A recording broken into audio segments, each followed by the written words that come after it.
46. This is a world of compensations, and he who would be no slave, must consent to have no slave. Those who deny freedom to others, deserve it not for themselves, and, under a just God, cannot long retain it. 47. As I would not be a slave, so I would not be a master. This expresses my idea of democracy. 48. In giving freedom to the slave, we assure freedom to the free, honorable alike in what we give, and what we preserve. We shall nobly save, or meanly lose, the last best hope of earth.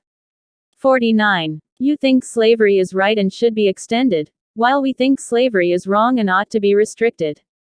That I suppose is the rub. It certainly is the only substantial difference between us. 50. The one victory we can ever call complete will be that one which proclaims that there is not one slave or one drunkard on the face of God's green earth. 51. All I ask for the Negro is that if you do not like him, let him alone. If God gave him but little, that little let him enjoy. 52. I leave you, hoping that the lamp of liberty will burn in your bosoms until there shall no longer be a doubt that all men are created free and equal.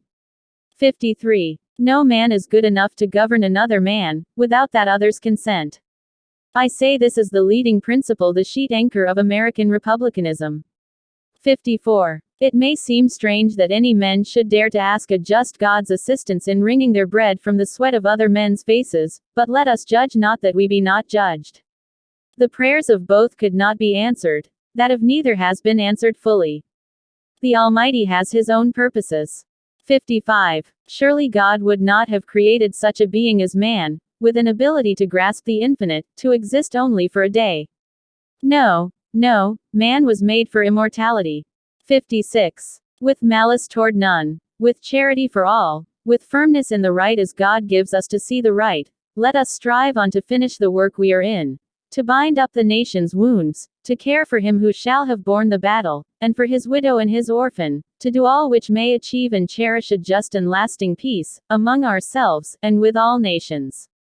57. I have never studied the art of paying compliments to women, but I must say that if all that has been said by orators and poets since the creation of the world in praise of women were applied to the women of America, it would not do them justice for their conduct during this war. I will close by saying, God bless the women of America. 58. In regard to this great book, I have but to say, it is the best gift God has given to man. All the good the Savior gave to the world was communicated through this book. 59. The will of God prevails. In great contests each party claims to act in accordance with the will of God. Both may be, and one must be, wrong. God cannot be for and against the same thing at the same time. In the present civil war it is quite possible that God's purpose is something different from the purpose of either party, and yet the human instrumentalities, working just as they do, are of the best adaptation to effect his purpose. 60. I care not for a man's religion whose dog and cat are not the better for it.